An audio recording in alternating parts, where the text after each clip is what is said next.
throws a shoe? Crack a cold one with Dad, and please keep your shoes on because we finally know what Penny was up to after the Big Bang Theory. Bazinga!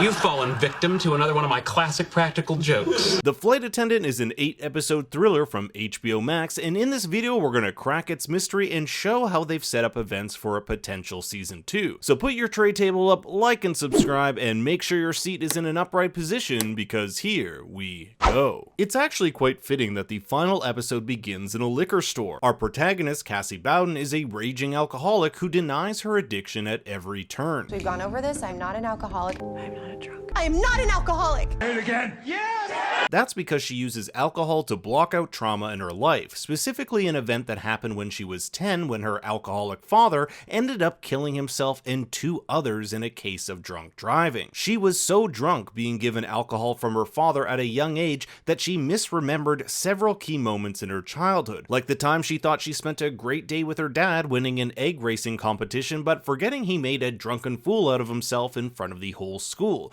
or the time her father pushed her brother Davy during her birthday. It's this refusal to acknowledge the truth about her past that causes friction between her and her brother. I'm sorry that you choose to remember things that way.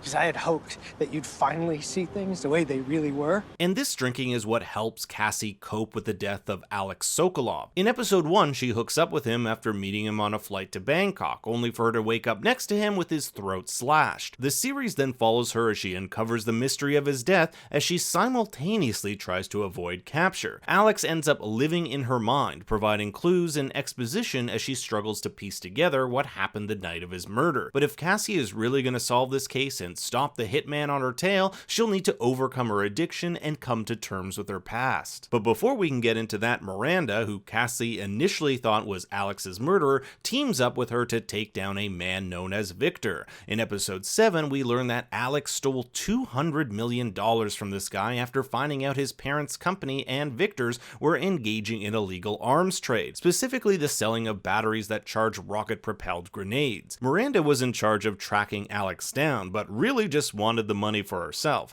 Now Victor thinks either Miranda or Cassie has his money and will continue sending goons after them until they're both dead. Meanwhile, the FBI agents in charge of the case have just found out Cassie's fingerprints were found on the bottle they believe to be the murder weapon used in Alex's death, but something about this feels off to Agent Kim Hammond. Miranda and Cassie concoct a plan to stop Felix, the guy who actually killed Alex. He actually became romantically involved with Cassie in order to find out if she knew where that money really was. What Felix doesn't know is that Alex's copy of Crime and Punishment holds within it the encryption key and password for the bank account which has all the money, a book he gets a hold of at the end of episode 7 and gives to Victor. Miranda goes rogue and goes after Victor, knowing that he'll stop at nothing until she's dead. She ends up killing him, getting herself shot in the process, making for one very awkward plane ride as she tries to catch up with Cassie. But the question remains, if Miranda has the book, the money, and has killed Victor,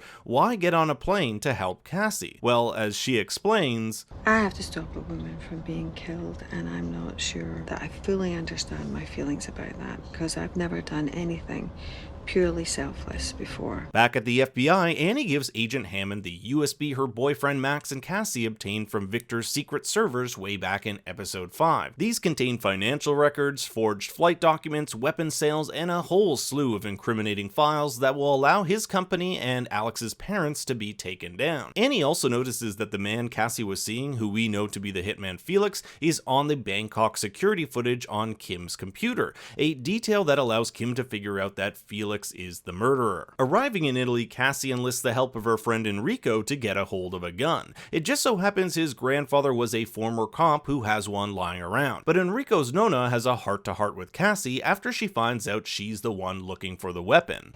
I bambini quando crescono e diventano adulti fanno le loro scelte e I loro errori. Pensa come sarebbe triste se dovessero rifare tutti I nostri errori. This hits Cassie hard as she is repeating the same mistakes her father did. She, like him, has turned into an alcoholic and threatens to hurt not only herself but those around her. Her entire life she has been running from her traumatic childhood. She feels responsible for the death of her father and the 2 innocent people he killed, even telling grown-up Cassie in her flashback that she's sorry. It's only now, when she confronts it, that she can leave her vodka bottles behind and begin her journey to sobriety. You may have even noticed the presence of a rabbit, in this case symbolizing innocence and heroism. This symbolism appears all throughout the series. Symbolism? Ever heard of it? In episode 2, which is actually titled Rabbits, Cassie knocks over a giant rabbit sculpture right after being told the sculpture's name. The piece is called Heroism in the Face of the Modern World and All of Its Very Many Hardships. Back at the hotel, Enrico asks if she wants something from the minibar, and this is the first time in the series she declines a drink. He goes off to get some coffee when Felix attacks Cassie from the shower. There's a whole fight scene where she defends herself, and Enrico even comes in and is stabbed, but she's able to get the upper hand and shoot him, but in a surprise twist, Cassie's flight attendant partner Shane comes in and performs the finishing blow. In the next scene, we find out Shane is CIA, tasked with keeping tabs on Megan, another flight attendant who is giving up proprietary technology from her husband's laptop to the North Koreans. Yeah, it's pretty crazy. To be fair, Megan didn't know it was going to the North Koreans, she thought it was going to a rival competitor, but one thing led to another, and before she knew it, she was in too deep. Kinda like what happened to Cassie. Before Cassie's flight to Rome, she remarks on how Megan's luggage was so heavy it looked like she was moving. And given Megan's heartbreaking call to her son saying she loves him, we can kind of see where season 2's storyline may pick up. Megan is a wanted woman for the knowledge she gave to the North Koreans and is now on the run. And Shane, having told Cassie his boss wants to talk to her about becoming a quote human asset, may see Cassie becoming some sort of spy that has to track down Megan. In the aftermath of the hotel attack, we find that Enrico made it out alive, and so did Felix, so who knows if he'll come back in some capacity. Cassie arrives back in New York, where she finally patches things up with her brother, apologizes, and promises things are going to be different. She even sits down with her best friend Annie, who she had a falling out with a few episodes ago, and Cassie shows how she's been to Alcoholics Anonymous with one of her chips. She's already been to 2 meetings. Bonus points if you caught Miranda sneaking the Crime and Punishment book into Cassie's jacket. At the end of the episode, we find out she's given back Alex's book, however this time the page with the bank account info has been ripped out and replaced with a note. Took the page and the money, but you should have the book. See you soon, M. Miranda has taken the $200 million and says she'll see Cassie soon, leaving us with the possibility she'll be back for season 2. You may also have noticed the highlighted quote on the left here, the same line Miranda quoted to Cassie in episode 7. Would not one tiny crime be wiped out by 1,000 good deeds? This feeds into the main plot of Crime and Punishment about an ex-student who thinks killing for money will get him out of poverty and allow him to go on and perform many great deeds. But all this does is end up racking him with confusion, paranoia, and disgust for what he has done. Did Alex think that by stealing this money he could go on to do good things? Didn't just sit back and say, oh, well, I guess I'm a criminal now. I deserve shots.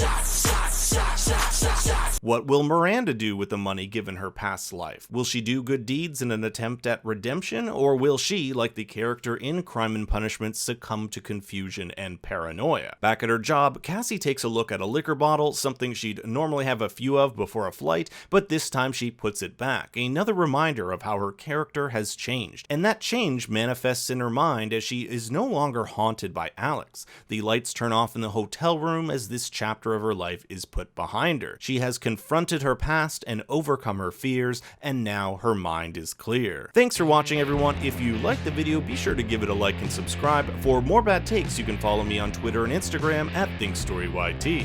Until next time, remember, Daddy loves you very much.